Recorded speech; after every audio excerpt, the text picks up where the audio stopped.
So just kind of all of that. It was really eye-opening and it's kind of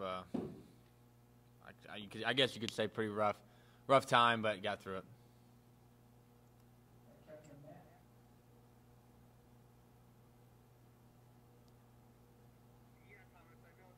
All right, now I can.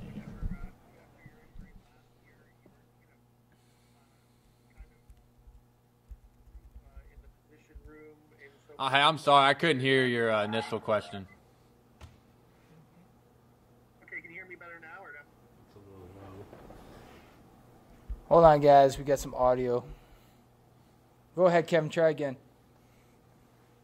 Okay, can you hear me now? Yes, sir. Okay, great.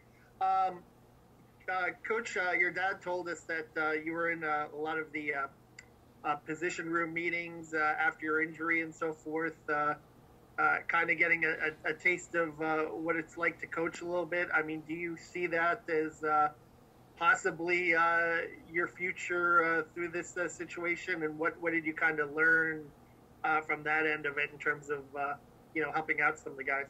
Yeah, I think kind of throughout my career I've been able to help out our young guys, and I've been blessed to be able that I know our defense pretty well and just be able to help the young guys when I can. But yeah, I was able to be in the meetings a lot more, kind of see the coaching side. I got to help out on some breakdown of some film throughout the next couple of weeks, and that was fun. I've never seen that side.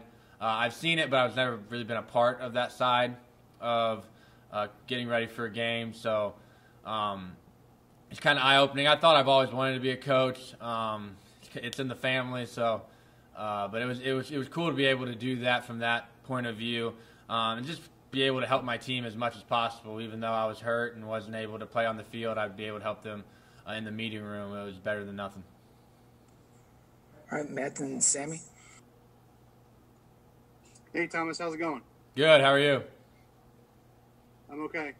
Kind of a two-part question. Well, first, I guess, physically, how are you? Where are you at in the process? And then second, your dad said, when they realized what the injury was at Michigan State, the thought of you maybe not being able to play again or maybe walking away crossed his mind because of how severe it was. Did that ever cross your mind, or were you determined to come back and try to play no matter what? First and foremost, rehab's going good. Just got to be able to run outside on the field for the first time. Just jogging, but baby steps. This has been a very long process. I still got a long way to go, but just be able to see that improvement, it has been great. Kind of your second answer to the second question, absolutely.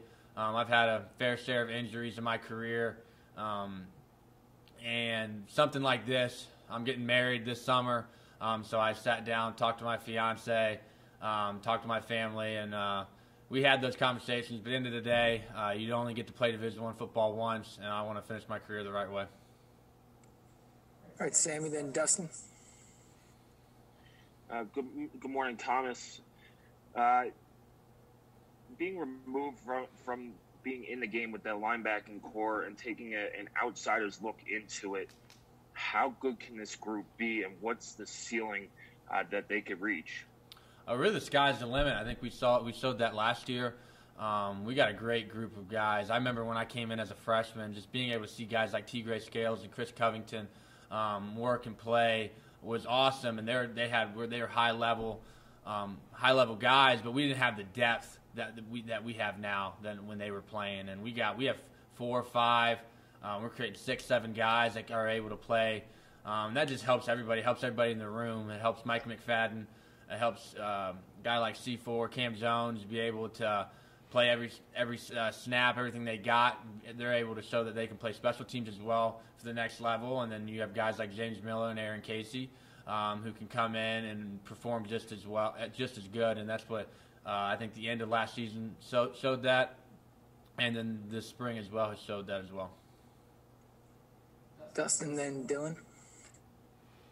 Yeah, Thomas, to keep going on your rehab, I mean, what's sort of the next steps? What do you know as far as the timeline is concerned? I mean, where do you kind of go from here as far as you know?